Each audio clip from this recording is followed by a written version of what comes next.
사랑하는 새벽나라 친구들 안녕하세요. 여러분과 수요일 말씀을 나눌 김은혜 목사입니다. 오늘 말씀을 통해 하나님의 마음을 깨닫는 시간이 되기를 바랍니다. 새로운 학교에 전학을 가거나 새학년, 새학기가 되어 반이 바뀌면 새로운 친구들을 만나게 됩니다. 물론 누군가 나에게 먼저 말을 걸어주기를 끝까지 기다리는 친구들도 있겠지만 온통 낯선 사람들 사이에서 우리는 새롭게 사귈 친구를 탐색하는 기간을 갖습니다.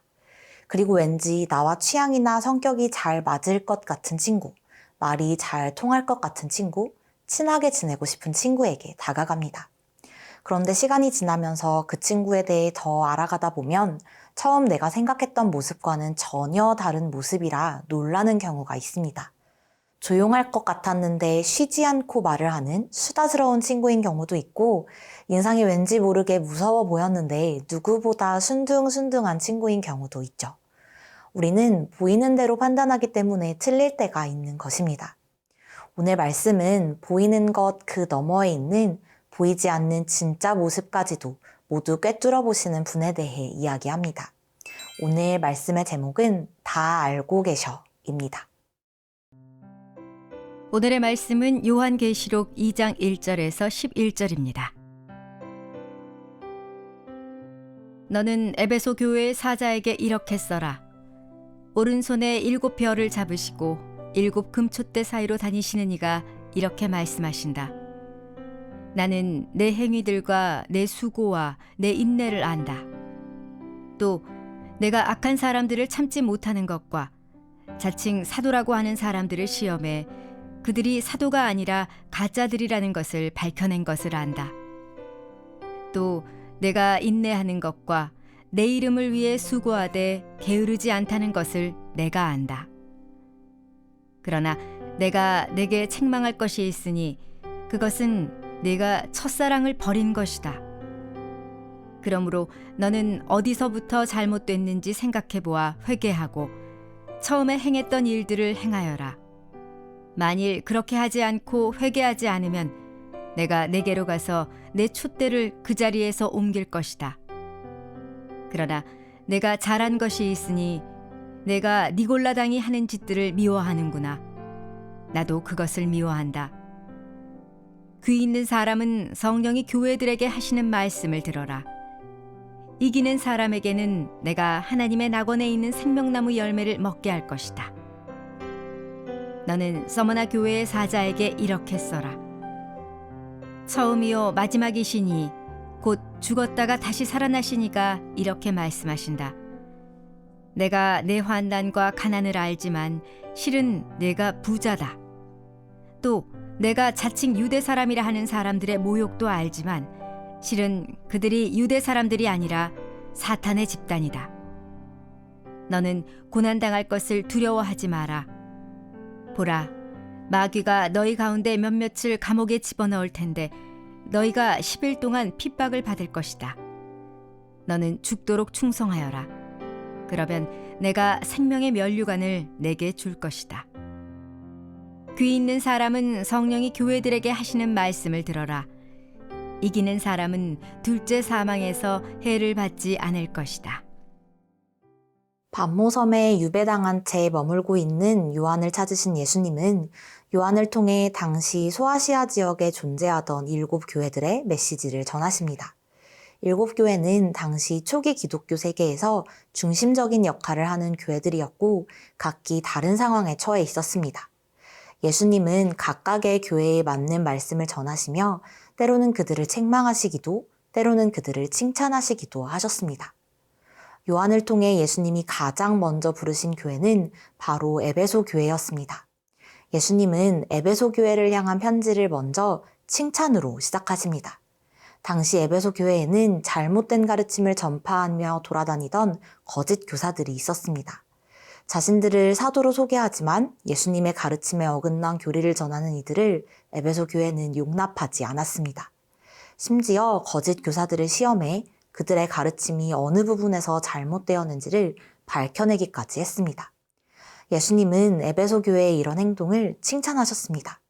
하지만 예수님은 여기서 그치지 않고 에베소 교회의 잘못된 부분을 짚어내시며 그들을 책망하십니다. 오늘 본문 4절과 5절의 말씀입니다. 그러나 내가 내게 책망할 것이 있으니 그것은 내가 첫사랑을 버린 것이다. 그러므로 너는 어디서부터 잘못됐는지 생각해 보아 회개하고 처음에 행했던 일들을 행하여라. 만일 그렇게 하지 않고 회개하지 않으면 내가 내게로 가서 내 촛대를 그 자리에서 옮길 것이다.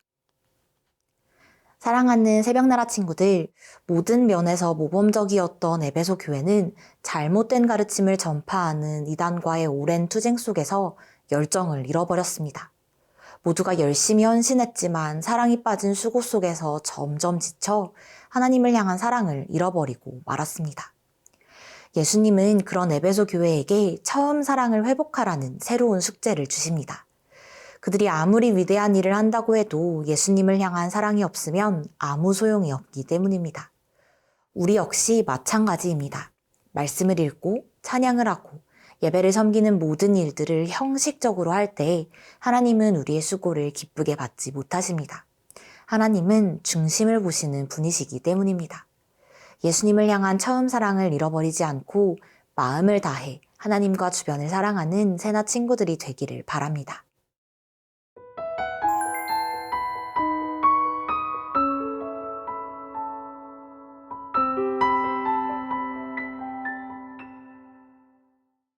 에베소 교회를 향한 칭찬과 꾸중을 전하신 예수님은 이어서 요한을 통해 서머나 교회를 향한 편지를 전하십니다. 서머나 교회를 향한 편지에는 에베소 교회를 향한 메시지와는 다르게 칭찬만 있었습니다. 오늘 본문 9절의 말씀입니다. 내가 내 환난과 가난을 알지만 실은 내가 부자다. 또 내가 자칭 유대 사람이라 하는 사람들의 모욕도 알지만 실은 그들이 유대 사람들이 아니라 사탄의 집단이다. 서머나 교회는 각종 신전과 웅장한 건물이 가득해서 소아시아에서 가장 아름다운 항구 도시라고 불리던 서머나에 세워졌습니다. 하지만 화려한 서머나의 모습과는 다르게 서머나 교회의 사정은 처참했습니다. 유대인과 로마인의 박해로 경제적인 어려움을 경험하고 있었기 때문입니다. 성도들은 감옥에 갇히고 가진 소유를 모두 약탈당하는 등 언제 끝날지 모르는 반복되는 박해를 당하고 있었습니다. 교인들 중 일부는 예수님을 믿는다는 이유로 죽임을 당하기까지 했습니다. 서머나 교회를 대표하는 말은 환난과 궁핍이었습니다. 예수님은 서머나 교회가 어떤 고난을 당했는지 그 고난을 어떻게 견뎌왔는지를 모두 아셨습니다.